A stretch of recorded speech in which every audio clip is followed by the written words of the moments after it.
capítulo 1, versículos 2 al 4.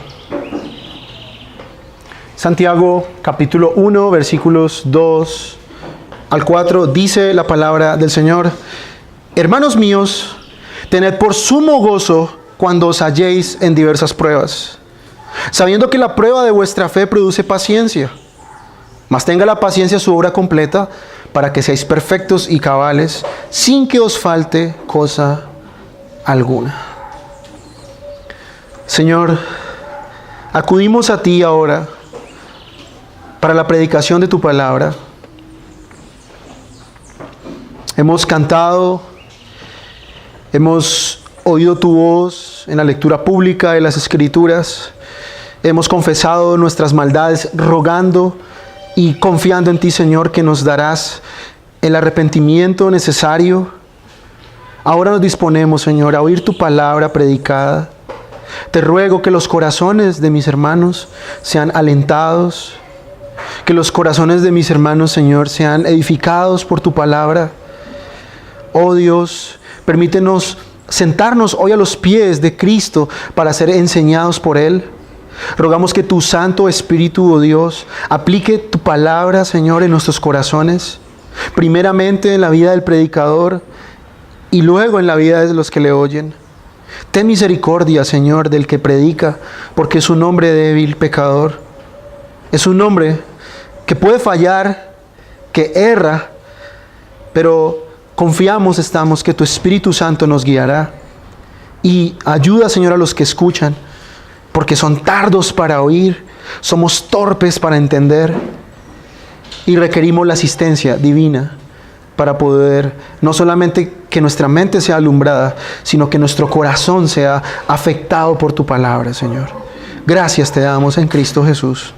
Amén y amén.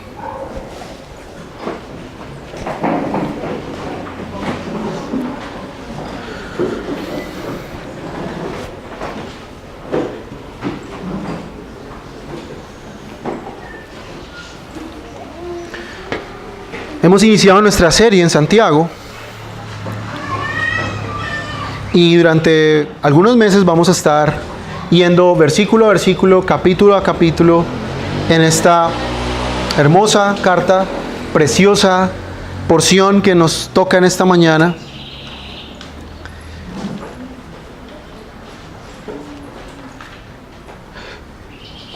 Martín Lutero alguna vez en algún lugar dijo una frase o dijo algo que realmente impactó mucho a sus discípulos.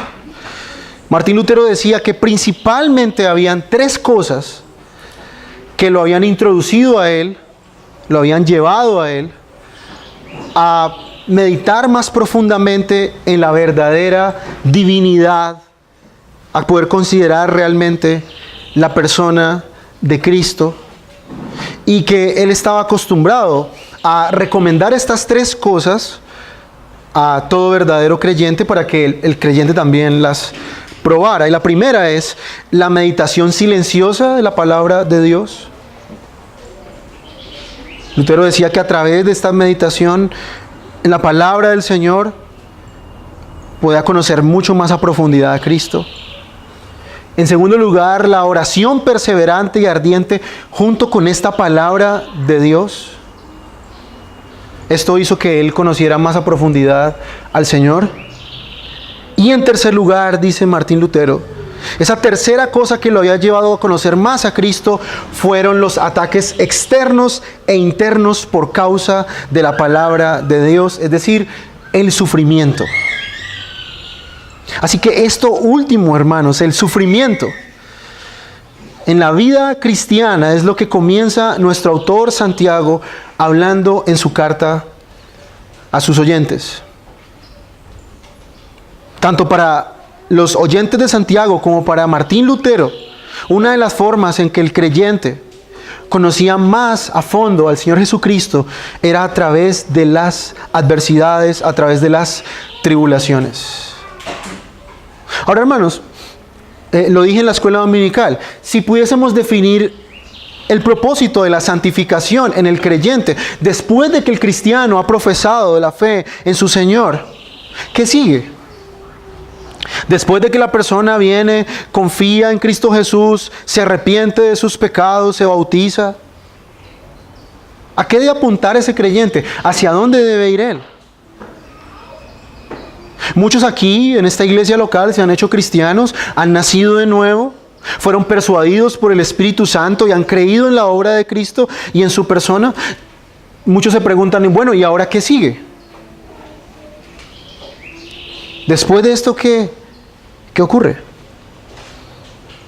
Bueno, el máximo interés de Dios, hermanos, después de que una persona es alcanzada por la gracia del Señor, podemos encasillarlo en una sola palabra y es madurez. Madurar. Las aflicciones harán que el creyente madure. Ahora, yo sé, hermanos, que a ninguno acá le gusta sufrir. Nosotros como seres humanos, en nuestra naturaleza, queremos de todas las formas y de todas las maneras evitar el sufrimiento. Los seres humanos odian sufrir, ¿cierto? Sea sufrimiento físico, sufrimiento emocional. Siempre tratamos de escapar y evitar al máximo el sufrimiento. Pero, a diferencia de lo que pudiéramos pensar, el cristianismo es una fe que se caracteriza principalmente por el sufrimiento. Así que, como decía alguna persona, si tú no quieres sufrir, no te recomiendo el cristianismo como una religión que tú puedas tomar para ti. Si hay alguien que no quiera sufrir, el cristianismo es la religión equivocada. Porque nuestro Señor Jesús, Él mismo ha prometido a sus discípulos que van a sufrir. Jesús dice, en el mundo tendréis aflicción, mas confiad, yo he vencido al mundo. Así que, hermanos, en esta mañana quiero llevar sus mentes a meditar el hecho de que el sufrimiento es algo que hace parte de la vida cristiana normal. Estamos acostumbrados a escuchar de super cristianos, de super apóstoles, de super ungidos. Pero, hermanos, la Biblia no quiere en cierta manera tener super cristianos. No es el deseo de Dios tener super cristianos. El deseo de Dios es tener cristianos comunes y corrientes. ¿Por qué? Porque los cristianos comunes y corrientes son aquellos que viven lo que la Escritura enseña. Esto lo hemos dicho muchas veces. El cristianismo bíblico no es muy atractivo para muchas personas porque no tiene nada espectacular a los ojos de los hombres. Así que el cristiano ha de acostumbrarse a sufrir. El sufrimiento hará parte de nuestra vida diaria siempre, si somos cristianos verdaderos. Ahora, sufrimos por muchas razones, hermanos. Sufrimos por causas externas y otras veces por cuestiones internas. Sufrimos por el pecado de otros, o sufrimos por causa de nuestro propio pecado, por tomar malas decisiones, por seguir nuestro propio corazón y después nos encontramos en una situación sufriendo. Vivimos en un mundo caído, hermanos, en el que tenemos que compartir la tierra con hombres y mujeres no cristianos y otros que se camuflan como cristianos y también nos hacen sufrir. Así que el cristianismo, hermanos, verdadero, enseña a los creyentes que ellos han de sufrir. El cristianismo falso, ustedes lo saben, enseñan que el antídoto al sufrimiento de este mundo es precisamente la fe en Cristo. Tú crees en Cristo Jesús y todo va a ir bien. Todo va a ir viento en popa. Todo se va a arreglar. Bueno, eso es una distorsión del verdadero propósito del cristianismo. Dicen ellos, si un cristiano sufre es porque está en pecado, dice. Porque algo mal está haciendo, no está diezmando, no está haciendo X o Y cosa. Y aunque es verdad, en parte, los cristianos pueden estar pasando algún sufrimiento por su propia irresponsabilidad, por tomar malas decisiones. La verdad es que el sufrimiento tiene un propósito específico en la vida del cristiano. Así que, hermano, el deseo mío en esta mañana es que si usted está pasando por un momento de mucho sufrimiento, sea el que sea, quiero que piense en esta mañana el sufrimiento de una manera totalmente diferente. Como cristianos, el sufrimiento hace parte del plan de Dios en nuestra santificación. Así que si nosotros queremos ser santos, hermanos, si en nosotros hay un deseo genuino de poder cumplir y vivir los mandamientos del Señor, debemos saber que pasaremos por muchos sufrimientos. Así que si vamos a sufrir, debemos sufrir bien. Y esa es la idea de Santiago al escribir este texto. El cristianismo no tiene como objetivo deshacernos del sufrimiento, sino usarlo para los propósitos santos, gloriosos de Dios. Así que mi hermano y hermana, que estás pasando por sufrimientos, mi deseo es que abraces una nueva perspectiva bíblica hacia el sufrimiento. Para el creyente, las pruebas, el dolor, el desánimo, la enfermedad tienen otro valor muy distinto. Los cristianos sacan provecho de los sufrimientos. Nadie quiere sufrir, ¿cierto? Yo levanto la mano aquí. ¿Quién quiere sufrir? Pues yo creo que nadie levantaría la mano. Pero el cristiano es aquel que se aprovecha del sufrimiento, sabiendo que en él se está produciendo algo mayor. Así que ese es el pensamiento, en cierta manera, de Santiago al escribir esta carta, hermanos. Recordemos que hace 8 días di el contexto. ¿A qué personas se está refiriendo Santiago en su carta? Bueno, a unos hermanos que están dispersos. No sabemos a ciencia cierta la razón, pero probablemente fue por causa del Evangelio.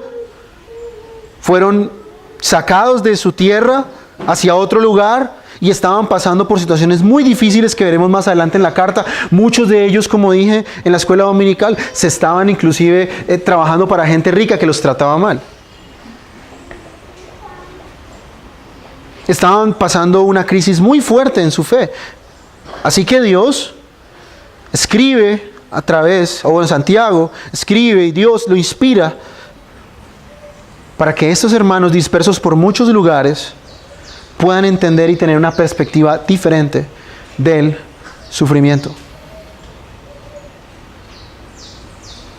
Hermanos, las religiones del mundo, todas, afrontan el sufrimiento a su manera. Tratan de evitar el sufrimiento. Ustedes, por ejemplo, no sé si conocen, están muy empapados de la fe, por ejemplo, hindú, de donde viene el yoga, por ejemplo, de donde viene toda esta cuestión del karma, que las personas dicen que el karma, bueno. ¿Saben ustedes por qué en el hinduismo se hace el yoga, hermanos? Porque el yoga es una de las formas en que los discípulos del hinduismo dicen que ellos pueden salirse de ese karma, de ese círculo en el que ellos sufren y sufren y sufren, y a través del yoga ellos pueden liberar sus almas para alcanzar el nirvana. Esa es la forma en que el hinduismo, por ejemplo, plantea en que el ser humano ha de librarse del sufrimiento. Es simplemente como un estorbo para que él pueda, en cierta manera, alcanzar su plenitud. Pero a diferencia del hinduismo, el cristianismo usa el sufrimiento para un bien superior. Se vale del sufrimiento. Así que si tú estás, hermano, en esta mañana eres un cristiano y estás en esta situación, Dios quiere que tú entiendas algo acerca de las adversidades, de las pruebas. Así que vamos a ver 3 cosas en nuestro texto en esta mañana, sencillas, acerca de las pruebas, de lo que Santiago nos dice en el texto. En primer lugar, estaremos considerando la actitud en las pruebas. Si nuestra forma de entender las pruebas ha de ser distinta, en primer lugar lo que tenemos que ver es cuál es la actitud que el cristiano debe tener en las pruebas. Por ahí comienza esto, o Santiago lo plantea así. El Espíritu Santo inspiró a Santiago a escribir de esta manera. Dice nuestro texto: tened por sumo gozo cuando os halléis en diversas pruebas. Ahora, Santiago comienza su carta después de haberse identificado, después de haber identificado a su audiencia, diciendo quién es él, el esclavo, el siervo del Señor, hablando a unos hermanos en su gran mayoría de trasfondo judío dispersos, pasándola bien mal. ¿Qué ¿Qué es lo que esos hermanos dispersos que están pasando por muchas adversidades necesitan saber? Santiago conocía muy bien de primera mano la situación de estos hermanos que estaban en muchos lugares. Él sabía perfectamente en qué circunstancias se estaban encontrando y eran de muchas adversidades. ¿Y qué es lo primero que deben considerar? Gozo. Sumo gozo. La palabra ahí en el original da la idea de que este sumo es un gran gozo, una gran alegría, un gran regocijo. Ahora, como dijimos, por naturaleza rehuimos al sufrimiento. No nos gusta sufrir, como dije en la introducción. Estamos en un mundo caído donde todos nos hacen sufrir y hacemos sufrir a otros. Así que es inevitable sufrir. Pero desde la perspectiva cristiana, en medio de las enfermedades, en medio de la escasez, en medio del dolor, en medio de las pérdidas probablemente de un ser querido, en medio de la decepción, el creyente está llamado a tener sumo gozo. Ahora, hermanos, piensen ustedes en algo. ¿Cuál es la actitud natural del hombre en el sufrimiento?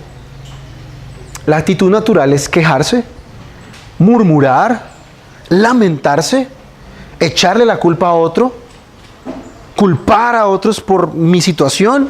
Unos culpan al gobierno, otros culpan a los amigos, a alguien. Todos tenemos actitudes que no son correctas. Santiago dice acá que el creyente ha de estar alegre en medio de una adversidad. ¿Cómo se afronta esta situación adversa? Bueno, lo primero es el gozo. ¿Y por qué el gozo, hermanos? Porque el gozo acaba con toda autojustificación. Muchos justifican actitudes de rabia, amargura y queja frente al sufrimiento. Yo estoy así amargado porque toda mi vida me ha tocado muy duro. Se están justificando. Yo soy así áspero, yo no le doy ni un beso a mis hijos, ni nunca los quiero porque me tocó muy duro, dicen algunos.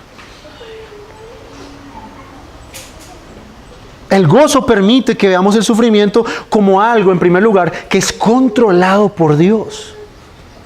¿Por qué el creyente ha de estar alegre? Porque Dios es soberano, controla todas las situaciones de la vida del creyente.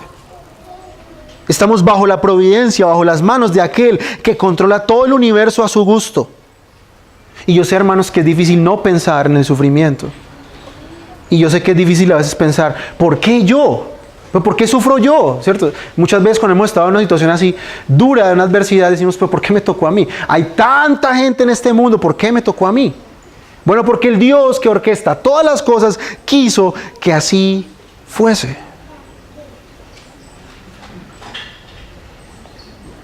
El gozo permite, hermanos, que el sufrimiento se convierta en algo mejor. La Escritura nos manda aquí que hagamos todo lo contrario a lo que haría una persona normal frente a todo tipo de pruebas.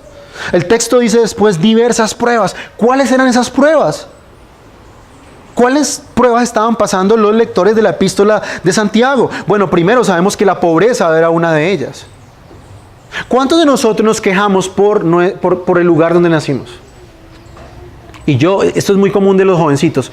Ojalá yo hubiera nacido en otra familia. No me hubiese tocado los papás que tengo. Ellos dicen eso, ¿cierto? Y alguna vez lo hemos dicho, en rabia. ¿Y por qué me tocó un papá pobre? ¿Y por qué me tocó una familia que no tiene dinero? Algunos reaccionan así. Los oyentes de Santiago eran hermanos que estaban pasándola muy difícil en la cuestión económica. La gran mayoría de esos hermanos eran pobres. Santiago 2, 6 al 7 nos dice eso. Dice que los ricos blasfemaban el nombre de Cristo y estaban menospreciando, explotando a los pobres. Los arrastraban a los tribunales, dice Santiago. En el 5, del 1 al 6, Santiago acusa a los ricos de dar muerte a los justos, ¿cierto? Reteniendo sus salarios. Muchos judíos adinerados probablemente veían a los seguidores de Jesús como traidores y harían todo lo posible para hacerles la vida imposible. Esa era la clase de pruebas, sufrimientos que estaban pasando estos hermanos en la carta de Santiago. Y él les dice ahí que en medio de todo este sufrimiento, toda esta diversidad y clase de pruebas, tengan gozo. Hermanos, esa es la actitud cristiana. ¿Cómo sabemos que una persona es un verdadero cristiano? Bueno, porque en medio de las aflicciones, él está gozoso, porque a pesar de que todo lo que esté pasando es supremamente difícil, él sabe que hay un Dios detrás que está gobernando todas las situaciones para su bien, como ya veremos más adelante. En vez de quejarse, en vez de lamentarse, en vez de llenarse de amargura, el creyente afronta esta situación adversa con gozo, con regocijo.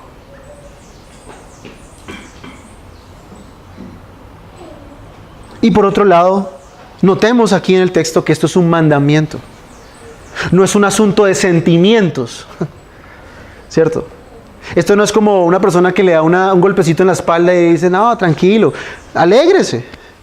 No es un asunto de sentimientos. Lo que debemos hacer en medio de las adversidades es saber que hay un Dios soberano que está en control de todas las cosas y no sucederá nada de lo que Dios no quiera que suceda. Así que se nos manda que tengamos este gozo, en parte por esta razón. Si estamos pasando por una adversidad en este momento, hermanos, sea la que sea, se nos manda a tener gozo. Ahora, no quiere decir este mandamiento, porque algunos pueden malinterpretar esto, no se trata en primer lugar de hacer como si nada estuviera pasando, ¿no?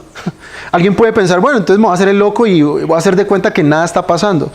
No estamos diciendo eso. Ustedes ven, por ejemplo, Juan 11.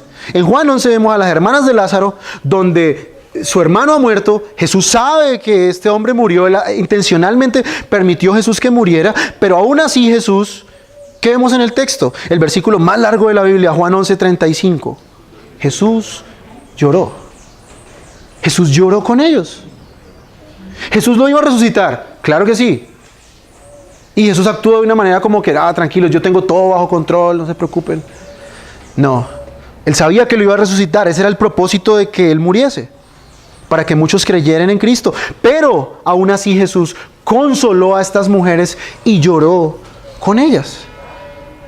Entonces no se refiere en cierta manera a hacer de cuenta como si nada estuviera pasando, sino que las pruebas son esa excelente oportunidad donde nosotros podemos mostrar el gozo del Evangelio.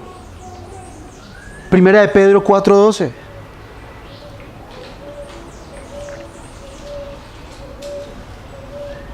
Dice lo siguiente: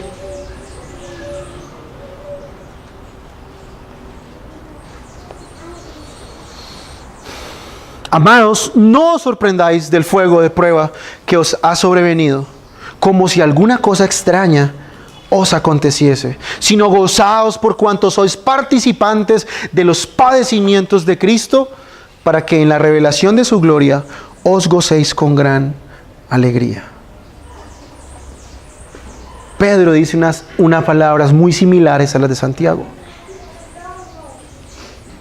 Entonces, hermanos, ¿dónde reside la fuente del gozo para los creyentes? En saber que hay un Dios que tiene un propósito con el sufrimiento. Hermano, no estás sufriendo porque sí.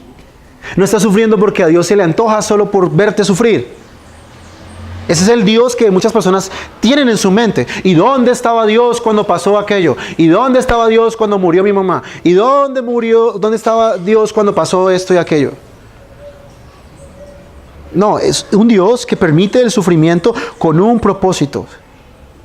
De que sin importar cuán grande sea la adversidad, todo es para el bien de los creyentes. Hermano, si estás pasando el sufrimiento que estás pasando en este momento, es porque es lo mejor para ti. Nada pasa porque sí a los cristianos. Y eso, gracias a esa verdad, ellos deben tener suma alegría. Que Dios esté obrando en sus vidas por medio de sufrimiento, como decía Martín Lutero. Dios está orquestando cada cosa, hermanos, en medio de las aflicciones, para un bien mayor. Ahora, entonces, ¿por qué sufrimos? En primer lugar, para tener una actitud de gozo, para gozarnos y regocijarnos. El texto dice después lo siguiente: hermanos míos, tened por sumo gozo cuando os halléis en diversas pruebas, sabiendo que la prueba de vuestra fe produce paciencia. Noten ustedes, hermanos, que dije que este gozo no es una cuestión de sentimientos. ¿Por qué? El texto dice después, sabiendo. Este gozo viene por entender algo. Y eso es realmente lo que hará que el creyente, en vez de estarse quejando, estar llenándose de ansiedad, realmente se goce, sabiendo que la prueba de su fe, dice el texto. Entonces, en primer lugar, vemos en el texto, Santiago le muestra aquí a la audiencia la razón de estas pruebas. ¿Para qué son? Bueno, ¿por qué hay que tener gozo en medio de toda clase de adversidad? Bueno, porque él dice que sabiendo algo. El gozo no es algo producido por una emoción pasajera, el gozo viene por entender algo. Y eso es lo que Santiago quiere que ellos entiendan, y es lo que yo quiero que ustedes, hermanos, entiendan en esta mañana. Las pruebas aquí se deben tomar con gozo, porque el creyente debe entender algo. La fe cristiana es una fe que se vale de nuestro entendimiento. Yo sé, y vuelvo y repito esto y lo digo siempre, pero no me canso de decirlo. El cristianismo moderno le dice a la gente que se enchufe el cerebro y solamente crea y crea y crea y crea. Pero el cristianismo bíblico no es así. Se nos está pidiendo que estemos gozosos en la prueba por algo que Dios hace, sabiendo que Dios está haciendo algo. ¿Qué es lo que debemos saber? Bueno, que nuestras adversidades, lo que se está probando es nuestra fe. Ahora, muchos creen aquí que Dios necesita saber algo, necesita conocer algo. Dios no sabe nada, Dios sabe todo, hermanos. Dios conoce todas las cosas. Nosotros somos los que necesitamos saber nuestra fe, conocer nuestra fe. Nuestra fe es puesta a prueba cuando estamos en una adversidad, hermanos. Y yo quiero que piensen en esta mañana en eso. Cada vez que te encuentres en una adversidad, sea una persecución, sea el desprecio de tus hermanos, de tus amigos, de tu familia, sea una crisis económica, sea lo que sea, la fe del creyente está siendo puesta a prueba. Es muy triste ver que un cristiano vea solamente lo que es por encima nada más. Ay, me quedé sin trabajo. Bueno, eso es lo que está por encima. Dios realmente lo que quiere es probar nuestra fe. Y lo más interesante es la palabra que se usa aquí, en el original. Porque esta palabra probar hace referencia a un texto en el Antiguo Testamento donde se dice que Dios iba a probar al pueblo y lo iba a refinar como al oro. Lo iba a pasar por el fuego. Es decir, esta prueba de fe no es tanto... Lo que Santiago está diciendo no es tanto el hecho de ver si nuestra fe es falsa o no, sino realmente es ver para los creyentes verdaderos qué tan genuina es esta fe, qué tan pura es esta fe. No si es falsa o no, sino qué tan genuina es, qué tan pura es. Ahora, ¿cómo podemos averiguar si nuestra fe realmente está creciendo o es genuina, es preciosa? Bueno, cuando estamos bajo presión, cuando estamos pasando algo muy difícil. Por eso, hermanos, lo que somos como creyentes se prueba, y Dios lo sabe, por eso Dios lo hace, cuando pasamos por un momento difícil. Cuando las cosas no son ni como queremos, ni como pensamos o desearíamos que fuesen. Así que, hermanos, nuestra fe necesita ser probada por medio de las pruebas. Muchos profesan a Cristo acá, ¿no? Y me disculpan, pero muchos profesan a Jesús, cantan los himnos con fervor y leen la Escritura y están escuchando la palabra, pero cuando viene la adversidad y su fe es probada, se dan cuenta que esa fe no es tan guau como ellos creen tenerla. Así que, hermanos, Dios permite todas estas adversidades y pruebas para que seamos probados y nuestra fe resulte en una fe verdadera. Y es algo que siempre debemos recordar. Hermano, en cada aflicción de aquí en adelante, debes recordar, debes estar alegre porque Dios está poniendo a prueba tu fe. No es sufrir por sufrir. El Dios soberano que orquesta todos los eventos de nuestra vida, lo que está haciendo simplemente es probar, refinar nuestra fe, nuestra obediencia y nuestra confianza en Dios son puestos a prueba en las aflicciones.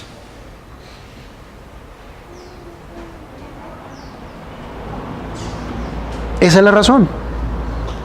¿Por qué estar alegre, dice Santiago, en las pruebas? Sabiendo que la prueba de vuestra fe produce después, dice el texto, lleva a cabo, probar la fe.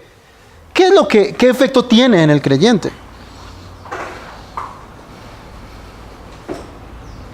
Dice producir paciencia, pero esa palabra paciencia no hace justicia al texto. No es realmente la idea más cercana al texto original. La idea más cercana sería perseverancia o constancia. Dijimos que Dios usa estas adversidades para un bien mayor. ¿Cuál es ese bien mayor? La perseverancia, la constancia. ¿Y qué es esta perseverancia? Es una palabra en griego que denota otra cosa, no otra cosa, sino la capacidad de estar en pie en medio de las dificultades con buen ánimo. Es la perseverancia en medio de una dura prueba. Es el cristiano teniendo buen ánimo, regocijo en medio del dolor, en medio de la tribulación, en medio de la muerte de alguien, en medio de la aflicción. Es una disposición valerosa que no lo deja desistir en su caminar cristiano. Dice un comentarista, es ese temperamento del espíritu en el que aceptamos los tratos de Dios con nosotros como buenos y por lo tanto no hacemos una disputa con Él ni nos resistimos. Eso es lo que Dios quiere producir en nosotros a través de las pruebas. Que el creyente tenga más resistencia, más aguante y que en medio de estas pruebas él pueda estar gozoso y alegre porque Dios está obrando en él. ¿Qué es lo que Dios quiere entonces que hagamos cuando afrontamos tribulaciones y sufrimos? Que tengamos regocijo en medio de la prueba, sabiendo, entendiendo que estos sufrimientos están desarrollando en nosotros perseverancia. Todo este sufrimiento en el que tú estás pasando en este momento, hermano, todo este dolor, toda enfermedad, todas las escasez, produce en nosotros constancia si lo hacemos con la actitud correcta, es decir, la actitud de gozo.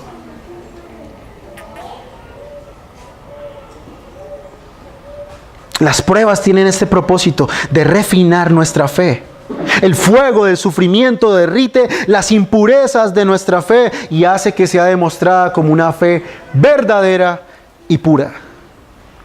Es el deseo de Dios, hermanos. Un cristiano que está siendo santificado, su fe está siendo cada vez más purificada a través de los sufrimientos. A lo largo de los años, a través de muchas dificultades, el cristiano puede desarrollar resistencia, aguante. Pero este no es el tipo de aguante, y lo ilustro de esta manera. No es el tipo de aguante que tiene una mujer que su marido le está pegando y no dice nada. No es ese tipo de aguante. Estamos hablando de una persona que en medio de una situación muy dura tiene una buena actitud hacia Dios. Como dije anteriormente, es una persona que recibe todo este trato de Dios como bueno. Y por lo tanto, él no disputa con Dios ni se resiste. Como dice el salmista, bueno me fue haber sido afligido. Eso es lo que Dios desea, hermano, en las pruebas. ¿Qué pruebas estás pasando en este momento? Recuerda, Dios está obrando en ti un propósito mayor. Y ese propósito mayor no es otra cosa que tengas perseverancia. Recuerda, hermano, Dios está refinando tu fe, está trabajando en tu resistencia bajo presión. Dios está limpiando todas aquellas actitudes pecaminosas que surgen en medio de la adversidad. Dios es soberano. Podemos con gozo saber que estamos siendo santificados a través de estas pruebas.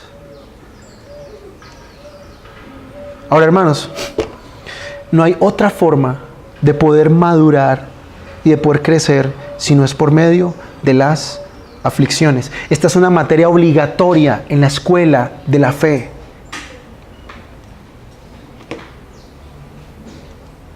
¿Te quieres graduar al día final? de discípulo de Cristo, bueno, esta materia es obligatoria. Sufrimiento 1, sufrimiento 2, sufrimiento avanzado. No hay otra forma en que el cristiano pueda llegar al final siendo hecho a la imagen de Cristo si no es por medio del sufrimiento, las pruebas. Es el método divino para hacernos como Cristo. Y si hay un hombre en la Escritura que se caracteriza por esa perseverancia o constancia, es Job. Vemos a un hombre sufrir por la muerte de sus hijos, 7 hijos y 3 hijas. Sufrió la pérdida de sus bienes. Sufrió una enfermedad terrible en la piel. Sufría una esposa necia. Y sufría a unos amigos difíciles. Y aún a pesar de todo esto, este hombre no dio su brazo a torcer y pudo decir frases como la que dice en Job 19:25, yo sé que mi Redentor vive. Job 13, y yo sé que si aún Él me matare.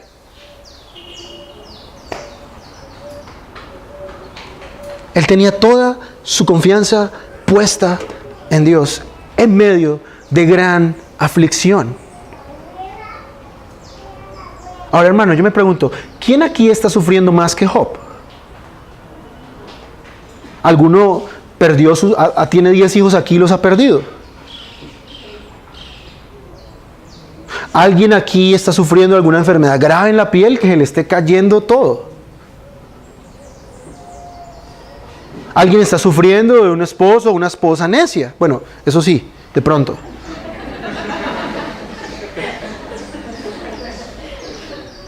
¿Alguien está sufriendo de hermanos difíciles? Probablemente. ¿Alguien ha perdido todos sus bienes? Bueno, nuestra actitud en medio de las pruebas no puede ser mejor que la de Job. Nadie. Así que, si él pudo tener gozo y confiar en Dios en medio de tremendas adversidades, ¿cómo no podemos nosotros, hermanos, que nuestras aflicciones no son ni la mitad de las de Job?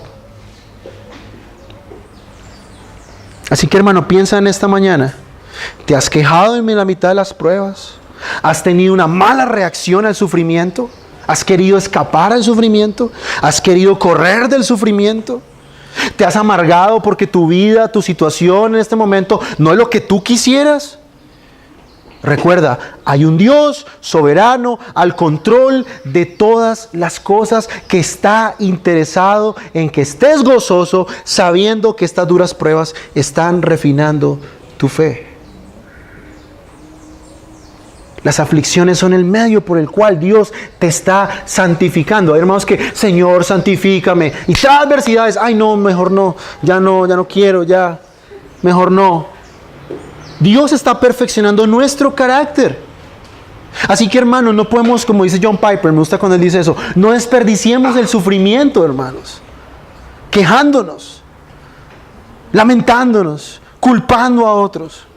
En vez de eso debemos estar gozosos porque el Dios que nos ama está produciendo en nosotros el carácter cristiano. Y eso es el tercer punto. ¿Cuál es el resultado de estas pruebas? Ya vimos en primer lugar la actitud, en segundo lugar vimos la razón y en tercer lugar veremos el resultado. ¿Cuál es el producto final de todo este sufrimiento? ¿Qué es lo que Dios al final quiere? Bueno, una de las cosas es ¡Wow! Se cayó. Una de esas cosas es la paciencia, la perseverancia. Pero noten ustedes que no termina el texto, versículo 4. Mas tenga la paciencia su obra completa para que seáis perfectos y cabales sin que os falte cosa alguna. Ese es el resultado final. El resultado intermedio es la perseverancia. Es la actitud en las pruebas, una actitud correcta. Pero ese no es el resultado final. La perseverancia o la constancia son este resultado intermedio, pero el objetivo final es una sola palabra en el original, y es la palabra madurez, perfección. Santiago usa esta palabra, y lo va a usar en este capítulo más abajo, para hablar de perfección, o otros lo traducen como estar completo. La idea más correcta es completo, estar sin que nada nos falte, porque eso es el contexto. O sea, ¿qué es lo que Santiago está diciendo? Estas pruebas, hermanos, tienen un destino final y es la madurez. Dios desea que los cristianos maduren. Así que el creyente debe saber esto. Las pruebas tienen ese efecto en su vida. Están diseñadas para que la constancia, la persistencia en medio de la aflicción les madure.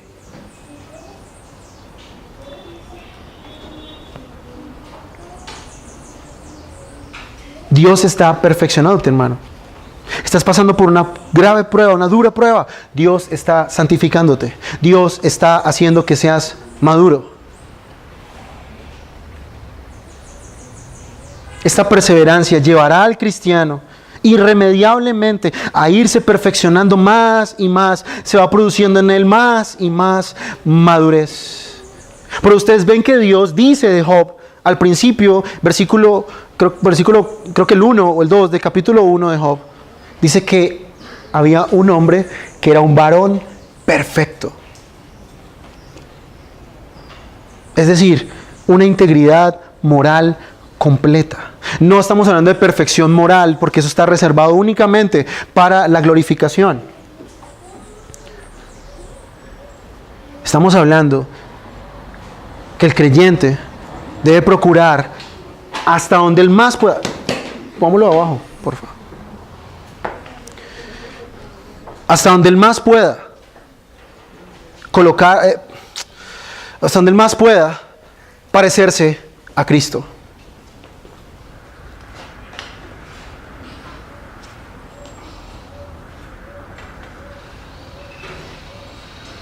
Dice un comentarista, según Santiago, cuando el creyente responde con confianza en Dios y con la determinación de resistir pacientemente, las pruebas producen un carácter cristiano íntegro al que no le falta ninguna de las virtudes que definen este carácter piadoso. Es decir, hermanos, a través de esos sufrimientos, cada uno del fruto, las características del fruto del Espíritu se irán formando en el creyente.